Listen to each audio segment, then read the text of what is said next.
Welcome to a CPA's Guide to Captive Insurance. We're going to learn today from a CPA's perspective all about captive insurance. We're going to learn about a tool that's been around for literally a few hundred years that most CPAs haven't heard of because it's been a tool that's really only been available to the largest companies in the world.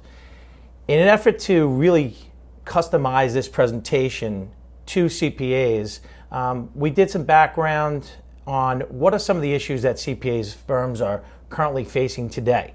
I've been personally working with CPA firms for over 20 years in a number of different varieties of sizes of firms and individual accountants and CPAs that we work with. And we went to the AI CPA and we looked at what are some key issues today.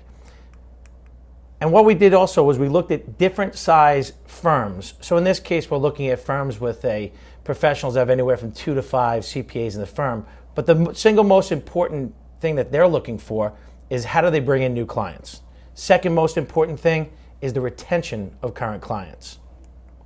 Third, keeping up with changes in complexity of tax laws. Obviously, we know what's going on right now with the Supreme Court, with the rulings on healthcare. All of these issues are facing them today. Seasonality and workload compression. And lastly, keeping up with accounting and attest standards.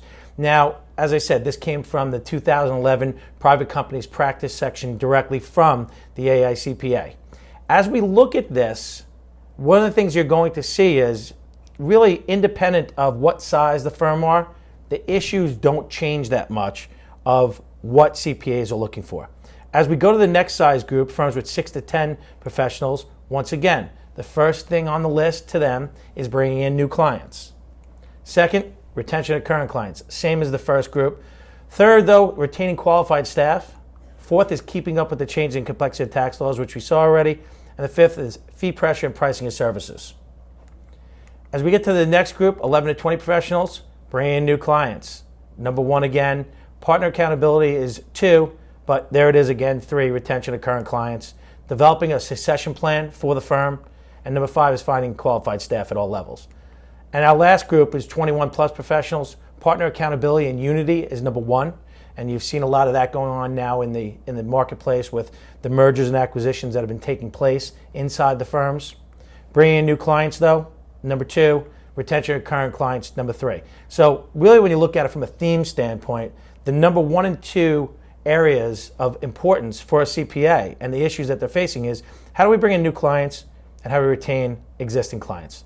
And as we jump ahead to a couple of other things that are left. But number 1 and 2, almost every screen, in this case 2 and 3 with the larger firms, obviously key points being bringing in new clients and the retention.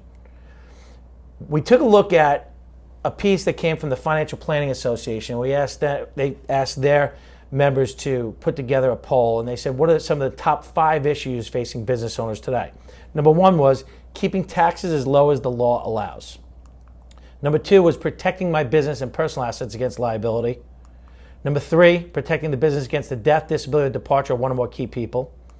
Number 4 is converting the business into retirement income, meaning how could they step back from the business and actually draw income from the business in a succession type plan. And the 5th was selecting the best qualified retirement plan. And this came from the April 13th study.